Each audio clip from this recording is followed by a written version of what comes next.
Om Gam Ganapatye Namaha. Kaliyuga Kalpataru, Fourth Delight. Sri Vyasa Yati Sarvabhouma. Chapter 30, Victory in Bengal. When Sri Vyasa visited Bengal, he received a warm and heartfelt welcome. The circumstances at the time of his arrival was favorable. Sri Madhvacharya had laid the foundation for the Vaishnava philosophy and Vishnu devotion in Bengal during his earlier efforts around 1266 AD. When Sri Madhvacharya embarked on his second journey to Badrinath, he crossed the Ganga and Yamuna rivers amidst a period of conflict. Ghiyasuddin, the Sultan of Delhi, faced a rebellion from Tufral, the governor of Bengal, who declared himself as an independent ruler. Enraged, Ghiyasuddin declared war against Tufral and informed an alliance with a Hindu king named Dhanushrai to guard the Ganga and Yamuna rivers with a large army, preventing enemies from fleeing through these routes. During this period, Sri Madhvacharya's arrival in the region, Dhanushrai, impressed by the radiance and influence of the Acharya, facilitating his journeys across the river to Badrinath, and introduced him to Ghiyasuddin, ensuring that the Acharya received due respects. By the time Sri Madhvacharya returned after completing his pilgrimage to Badrinath, the war had ended and peace had been restored. The Acharya then visited Navadvipa, where Dhanushrai offered him great hospitality and received his blessings. Dhanushrai, being a devout follower of Vishnu, received teachings on Vishnu devotion and the Bhagavata Dharma from the Acharya. He was inspired to promote Vishnu's devotion and propagated the Bhagavata Dharma in Bengal. Sri Rajendra Tirtharu and Sri Jayadwaja Tirtharu later travelled through Bengal, defeating opponents and spreading the principles of Vishnu's devotion, Bhagavata Dharma and the Dvaita philosophy. Sri Jayadwaja Tirtharu entrusted one of his disciples, a renowned scholar from Bengal, with the title Vishnupuri and established him as the head of a branch of the Madhva Matha. This arrangement ensured the propagation of Madhva philosophy and Vishnu's devotion in Bengal. The present day Vaishnava tradition and Vishnu's devotion in Bengal trace their origins to this Vishnupuris. They were instrumental in popularizing the Bhagavata and spreading Vaishnava faith throughout Bengal. This is evident from the works like Bhakti Ratnakar and Bhakti Ratnavali. Notable critic and scholar Raj Bahadur Dinesh Chandrasen, in his book Chaitanya and His Companions, credited the Madhva tradition for the rise of Vaishnavism in Bengal.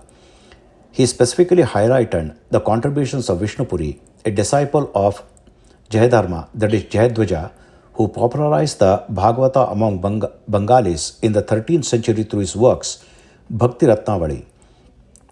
Dinesh Chandrasen further noted that the Madhva Matha's 10th leader, Sri Jayadharma or Sri Jayadwaja Tirtharu, was the foundational proponent of the devotional sect in Bengal. He connected the Madhva tradition, specifically the lineage of Sri Rajendra Tirtharu, to the origins of Chaitanya tradition, which he considered significant. Some sources claim that Sri Krishna Chaitanya Prabhu was a direct disciple of Vishnupuri, while others suggest that Vishnupuri was a disciple of Sri Lakshmi Tirtharu, the 13th Guru of the Vaishnava tradition. This Lakshmi Tirtharu is said to have inspired Sri Krishna Chaitanya, who later extensively propagated Vaishnavism, Vishnu's devotion and Bhagavata Dharma throughout Bengal. When Sri Vyasaraja Tirtharu arrived in Bengal, his reputation as a scholar and his establishment of the Dvaita philosophy had already spread across the region. He received an extraordinary welcome. He travelled throughout Bengal, consecrating several Vishnu temples, defeating scholars of other schools in debates, and spreading the principles of Dvaita philosophy, Vishnu's devotion, and Bhagavata Dharma. Thousands of people accepted initiation through him and embraced Vaishnavism. Sri Vyasaraja Tirtharu stayed in Bengal for an extended period and initiated a learning scholar from the region into Paramahamsa order, naming him Sri Lakshmi Tirtharu. He entrusted him with the responsibility of spreading the teachings of Sri Madhvacharya and later prepared to return to Karnataka. The devotees and disciples of Bengal were reluctant to leave him. But Sri Vyasaraja Tirtharu promised to return. At the request of Sri Lakshmi Tirtharu, he left his sacred sandal, that is Padukas, with them as a token of his presence before departing. After successfully completing his travels in northern India, Sri Vyasaraja Tirtharu arrived at Tirupati around 1477 AD. There he offered all his victories to Lord Venkateshwara, worshipped the deity, and sought blessings. During his stay, he learned that Vidvat Sabha, that is assembly of scholars held by Suruva Narsimha Raja under the presidency of Sri Vibhudendra Tirtharu, Sri Lakshmi Narayana Yogi's erudition and the debate victories during his assembly were celebrated. Sri Vibhudendra Tirtharu honored Sri Lakshmi Narayana Yogi with the title Sri Padarajaru.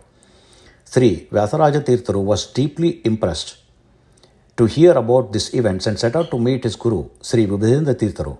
Upon presenting a detailed account of his travels and victories, Sri Vyasaraja Tirtharu expressed his gratitude for his guru's teachings and blessings, which enabled his achievements.